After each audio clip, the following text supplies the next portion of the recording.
Hi, Mitchell Levy here. I am so excited to be at one of my most favorite times of the day, and that is diving into a leader, figuring out and learning their values and sharing it with you. And I have Paul Bramson with me today.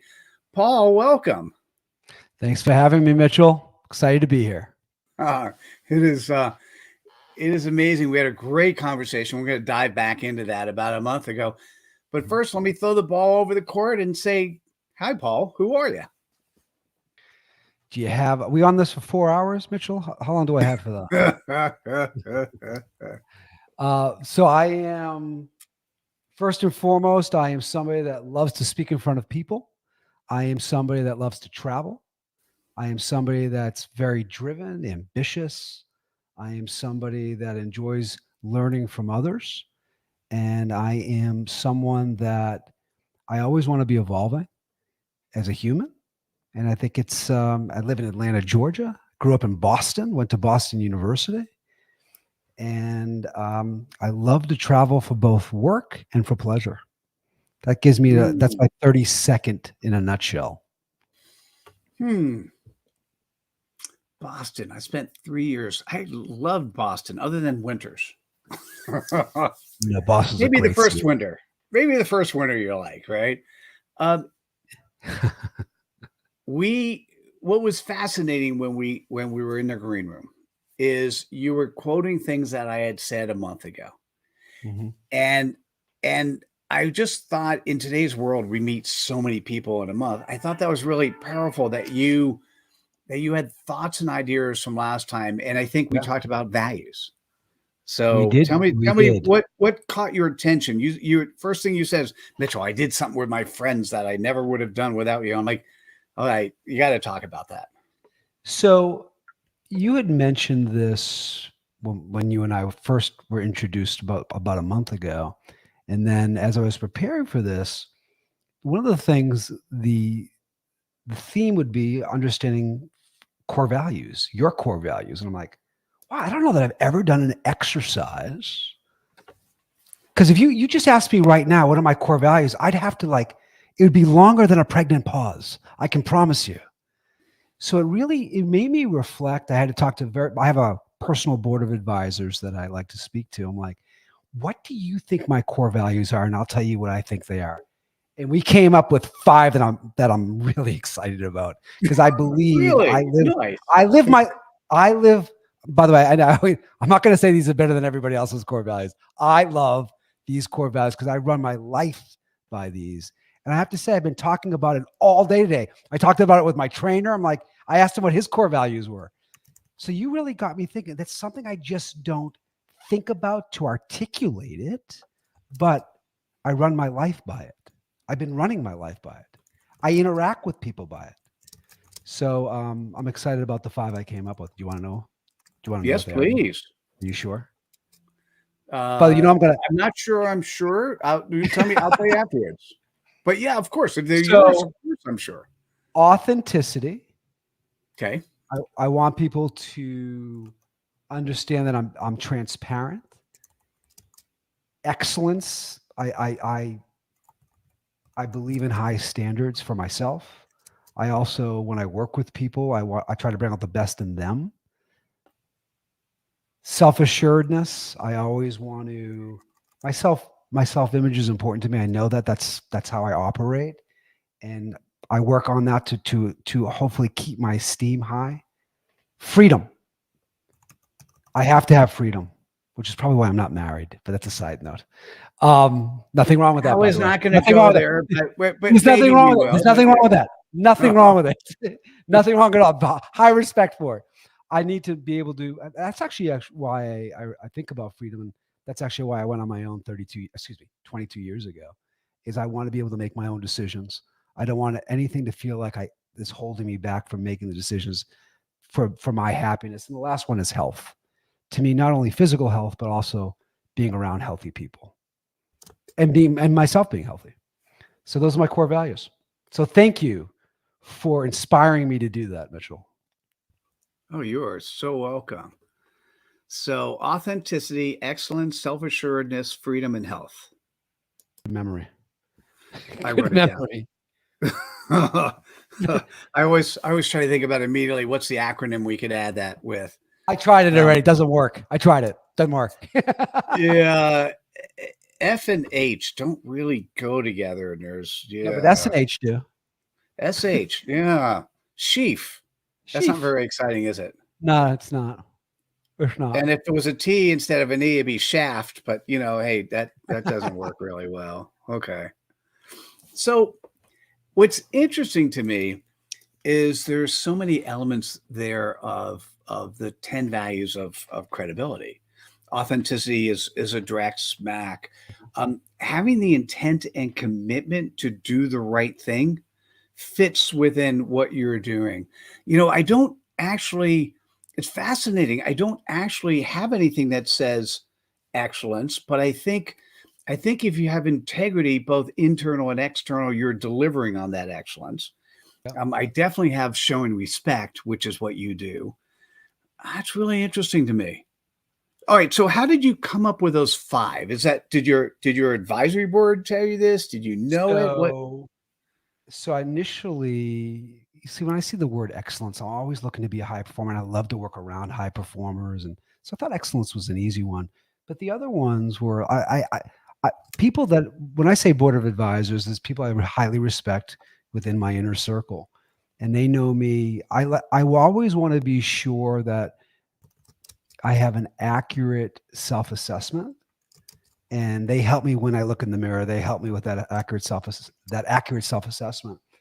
And we discussed a number of them, but we decided that from an authenticity, self-assuredness, the freedom and the health, it was just easy. Like, yeah, that's how I'm living my life. You could add more, but those were the top five. Here's something that I find very fascinating. Mhm. That is now, whether you're a type A personality, go-getter, make stuff happen, right? You definitely have the integrity to say what you do and do what you're saying.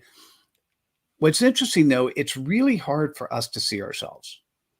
And to surround yourself with people, hopefully they're transparent and honest and tell you I exactly require it, that. right? Absolutely. So that's the thing is Absolutely. each and every one of us can really learn from the lesson of having your own advisory board because you can't see yourself. Why do you think that is, Mitchell? I have an opinion about that. I agree with you, by the way. Oh, Why I is have it a so hard for us to see ourselves accurately actually I have a or super more strong accurately? opinion, and I appreciate you asking. But let me say, give me yours first, and I'll paint in whatever's missing, if anything. So I'm very big on emotional intelligence.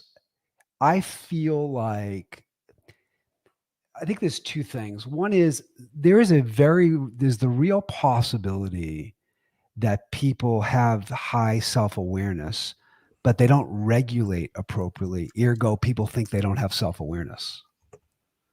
So so people might have a different perception of them. So yes, so somebody says I have a bad temper. Yes, I know that, but I don't regulate it appropriately. Ergo, you're somebody that can't control the temper.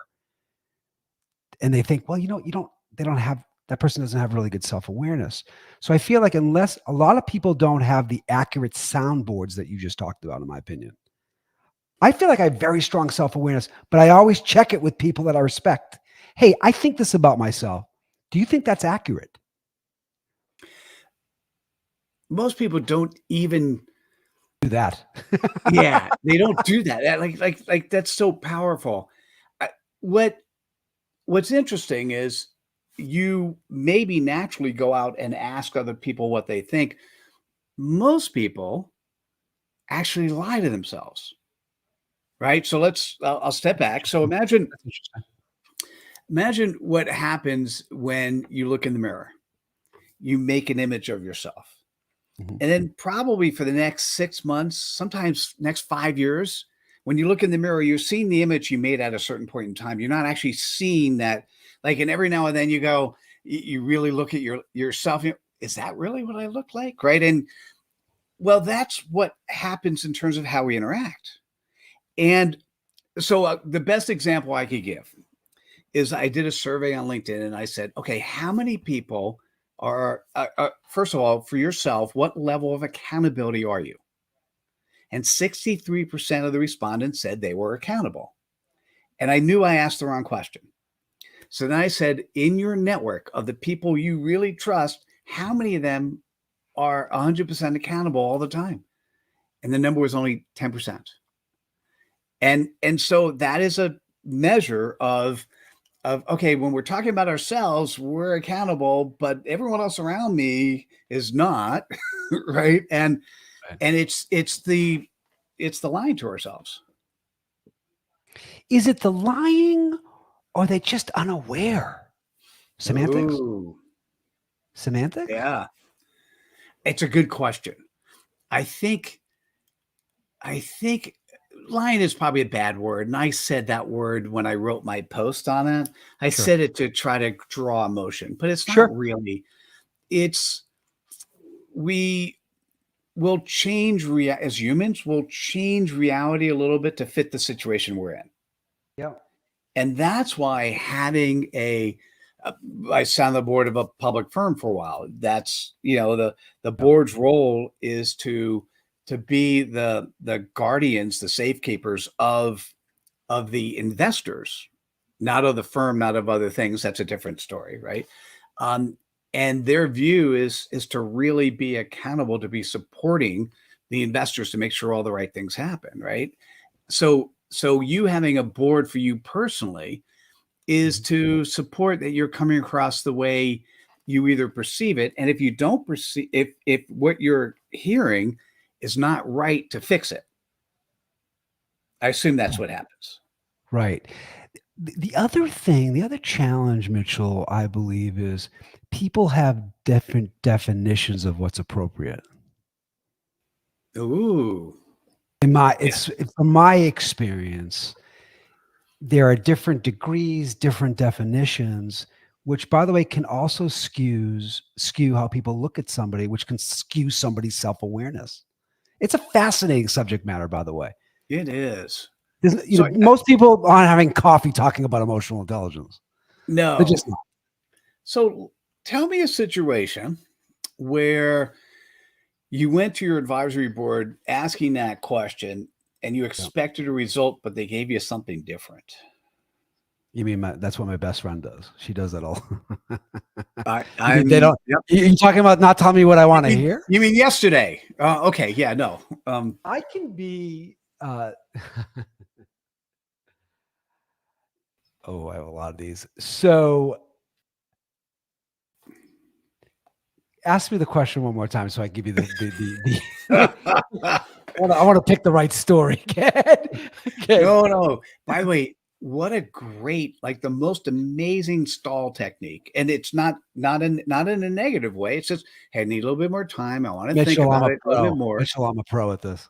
I know you're good. You're good. So when a situation where you've gone to your advisory board, and they've said something that's different than your self-perception, and then the follow-up question is, did you fix it? I was speaking to a large group of about 300 people, and she was watching me present, and I can be very biting, sarcastic humor at times, and she thought that I was being a little harsh on someone, and I completely disagreed with her, like adamantly, vociferously disagreed with her. And then I reflected about it, and Carly's going to watch this, so she's going to like this. She was right. She was right when I was able to reflect on it, because when I thought about putting myself on that person's situation in front of 300 people, it was a good learning. She was right. And I don't love to be corrected, Mitchell, on being candid about that. And she was accurate. She was. Nice. Is there what would you have done differently next time? What do you learn from that? Finesse. You always have to use finesse. That has to be the common, and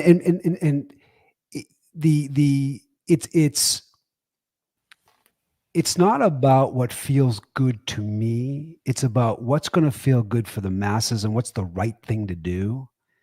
And listen, my humor, my demeanor, where I'm from. Bostonians, we can be very candid, direct. We can have that sarcasm. But if it's really being aware of just you need to use finesse, because the downside is greater than the upside. It just is. What does finesse mean to you? Smoothness, soft landing, easy for people to digest, no rough edges. Yeah, but sometimes if you want people to cross the line, if your goal is to get them from A to B, don't you need to smack people around occasionally for them to cross over? Young Paul would have done that, not older Paul. No chance. Ah, okay. No chance. By the way, I'm still young, but I'm older. I gotta throw that in there. You meant that metaphorically. Yeah, exactly. What's next? What's next for you? What do you think is if we have this conversation again 6 to 12 months from now, what's going to be different? For Paul the human, Paul the professional, Paul overall? What do you mean, Mitchell? I appreciate you asking. Do all three. I want to stay on the trajectory that I'm on right now, which means I love what I do. And by the way, I am unapologetic about saying I define myself by what I do. I'm 100% unapologetic about it. I love it. It fulfills me. I love walking around like that. I want to continue to do more keynotes, continue to inspire and motivate. I love doing that. I love the travel aspect. What would be different is keeping an open mind. Over the last 2 years, I've become more open to learning and being better and being open to elevate. I can't say that I always was like that. I want to be able to have that conversation with you, to be like, I'm still growing. I'm still evolving. I'm still having fun, Mitchell. Got it. So that's you professionally, personally, All of and it. Overall. Got it. Yeah. Actually, that could cover all the things. Nice. By the way, nice summarization of all that. And one of the core values of being credible is being coachable. So I remember you. That's what if you're not coachable, if you're not ready to learn from whoever it is, it's hard for people to see you as someone. How do you know somebody is coachable, Mitchell? How do you know? It's fascinating. I'll tell you the trick I use often. If I'm not sure, I'll make a comment about something that I know needs to be fixed. Good example. Just got off the line with somebody, and in their LinkedIn profile, they have received 2 recommendations and given 0. And I'm like, I think there are people who will see you via LinkedIn, and this is something that I typically like to see 15 each. And it's listening to how the response comes back, Paul, right? Mm-hmm. They don't have to say, hey, I got to fix this. It's at least acknowledging that, this is an area that may need some of my time at some point in time, versus, no, I don't need it. I won't need it. It doesn't make sense to me. Right. Yep. And it's a trick for me. And tricks are not bad things. I need to see people quickly. And coachability is, and I think you and I did that in the conversation, because you when you're self-assured like you are, sometimes people might call that cocky. It's not. Nobody's ever called me arrogant before, but yes, they actually use the A word. Got it. And the thing is, if it comes with a dose of humility and it comes with the ability to learn, then that's a good thing versus a bad thing. And that's what I have to test. It's not that what somebody's doing is right or wrong. It's how they perceive a piece of data that's coming in. Does that make sense? It does. And the thing that I've learned about the coachability, and me included, it's how somebody talks to me. and it's how I'm Mm. talking to others. So I think sometimes the misstep people make, Mitchell, is somebody may have the ability to be coached. They don't like how somebody's talking to them. And I think that to me becomes the gap. I am only open to being coached if somebody talks to me a certain way. And when I learned is with executives and leaders that I'm working with, if you always ask them the same question that for me, this is for me. Are you open to candid feedback to get their guard to come down? They're more likely that it's almost like they have to give you permission to coach them. This is what I run into. Oh, always. By the way, I learned that when I was doing the 500 interviews. That's right. I learned it up front that if I didn't at some point say, "Hey, do you mind a little bit of coaching?" There you go. And by the way, I did have one person say, "Yes, I do." Like one person literally said, Until they warm up, I bet they warmed up to you. You have a really good style. We did not do the interview. This Oh, was a not coachable. $30,000 Not coachable. speaker. Yeah. This is somebody who is so. By the way, that I only had 9 values of credibility until that person. Wow. And when I said, "Hey, would you mind a little bit of coaching?" and he said, "No, we didn't do the interview," and I go, "Yeah, that's got to be part of the credibility stick, right?" I think it's interesting to me. Part of it, because you're an emotional intelligence person. Part of it is when somebody's commenting to you and giving you feedback. Part of what we as humans need to perceive is that they're doing it for us. They're not doing it for themselves. Yep, I can see that. I can see that. The other thing, and you've obviously spent a lot of times with leaders, they have to think you're credible. Don't you They think? have to know to accept. Agreed. Yeah, but that's that's like a foundation. Well, yes, but that definition changes so much, right? If somebody is 14 years old and they have 1 million followers on a social media platform, they have a certain level of credibility that potentially other people won't have or will never have. So what do they have credibility to do, right? So that's where it gets interesting. And I guess it also depends on what you're coaching them on, what you want to coach them on, the subject matter for sure. Oh yeah. Oh yeah. People are fascinating. I don't have to tell you that. People are fascinating. The complex, dynamic. It's very interesting. So what's your favorite type of client? Oof, it's a good one. It's changed over the years.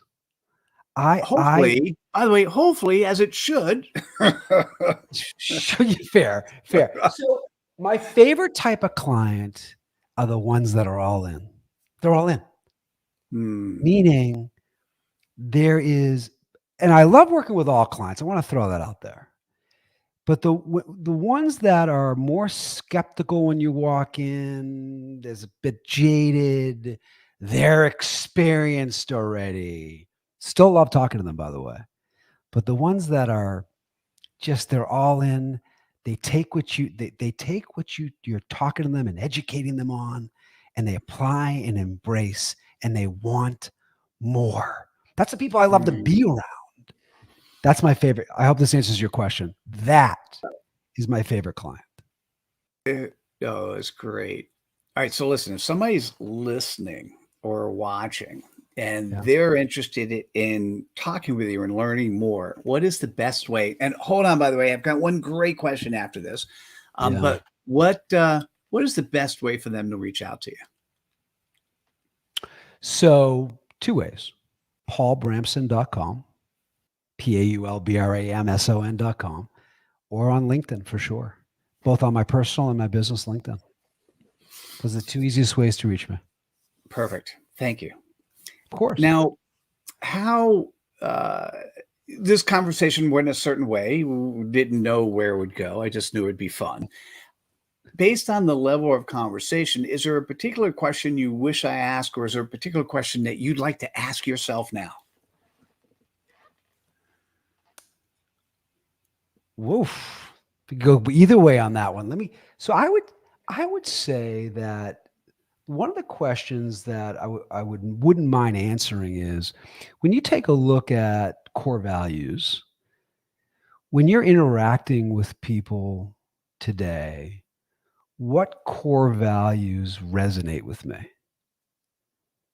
Is Ooh, that's a great question. Not everyone could answer that question. That's a great question. I don't Okay. even know if I can answer, but I like the question. All I right, like the, Paul, when you interact with other people, yeah. is there a particular set, one, two, or more core Yep. values that when you Yep. feel those values or see those values being practiced, you're like, yeah, this is who I want to be around? So integrity, optimistic, I self-respect, the is happiness a core value? You Because know, that to me is a big one. Maybe it's under optimism, but you tell me. so by the way, I don't know. I'm going to make something up because I'm not sure off the top of my head. I might actually replace the word happiness with joy, because I Joy. think joy Love it. is what's on Love the it. inside and Love it. happiness is on the outside. If when I'm around, I'm actually thinking about a specific client as I'm saying this. Optimistic, joy, self-respect. They just, it's just so nice to be around. By the way, they can also have the confidence and the self-assuredness and the authenticity. I love all authenticity too is a big one. I like it when people are transparent to me. So I think if that is there's one question, I would add that for me. Yeah. No, I like that. It's you kind of want to hang around people where it's not work. You would ask me, interviewing, 25 people in 2 days. Were you tired? I'm like, no. I mean, for me, because Yeah, right. Yeah, you I like that like that one-on-one. engagement. Yeah, yeah, yeah, yeah. Now, if they were all difficult, if they all uh, uh, didn't want to be coached, that might have been something different, right? That might have been a different issue. I have a question I need to ask you because I ran into this last week. I want to ask you this, Mitchell, if you're okay with Okay. this. So I'm getting ready to board the plane, and there's a woman talking behind me to her husband, and she says something that happiness is a choice. So I'm curious about your opinion about this. I'm going to say what I said to her after you give me your opinion, if you don't mind. So Happiness is a choice. What is your thought about this, Mitchell? it's a great question. First, I thought you were going to say, well, should I have turned around and said No, something no, or no. I not? already talked. Oh, no, no. I turned around. Trust me. I'm not Uh, shy. Go ahead. so, so I think the ability to instill joy Mhm. inside yourself is absolutely a choice. Um, the ability for you to say, hey, no matter what my situation is, I'm going to get the most out of it, which is basically represented by the characteristics of the values that you want to hang around. Yep, I agree. Now, whether or not you display happiness or not may depend on the situation. Mhm, mhm. Sickness, illness, death, For those sure. sort of things, you can't be Situational. happy, That's right. right? But you could still have joy on the inside. Like if somebody's parent died, but they were sick for a long time, right? I'm joyful that maybe my friend or family member's pain is over. I'm not happy about it, right? So it's a very interesting concept. I would like more of us to just have joy on the inside, and then they could decide how to display it. So in that particular case, whether or not you're happy or not for particular situations is very situational. I don't know if I Correct. answered your question, but Yeah, yeah, yeah. No, no, you did. You did. okay. And I actually asked other people this, and there was your answer was not dissimilar. And I agree with what you just said, Mitchell. I added something to this. I Awesome. said, What you it's very interesting. I said to the woman, is happiness a choice? Could be. I would argue the choices we make will determine how happy we are, which goes back to my freedom core value, by the way. Um, I think there's two sides to it. I do. I think if we as humans make better choices, we'll be happier. I think you could add that to that.